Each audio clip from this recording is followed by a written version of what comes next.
ধন্যবাদ doctor Yunus sir আপনাকে।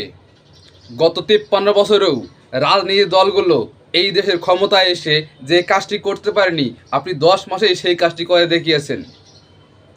তুরস্ক তারা বলেছেন বাংলাদেশে অত্যাধুনিক একটি হাসপাতাল নির্মাণ করবেন।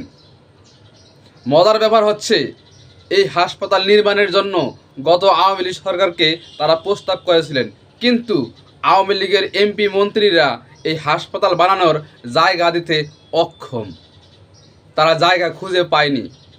আমাদের ডক্টর ইউনূস স্যার তিনি বলেছেন আপনারা এই দেশে অত্যাধুনিক একটি হাসপাতাল নির্মাণ করেন, যাতে আমাদের দেশের এমপি মন্ত্রী আমলা কামলা এরা যেন আর বাহিরে চিকিৎসা নিতে যেতে না পারে।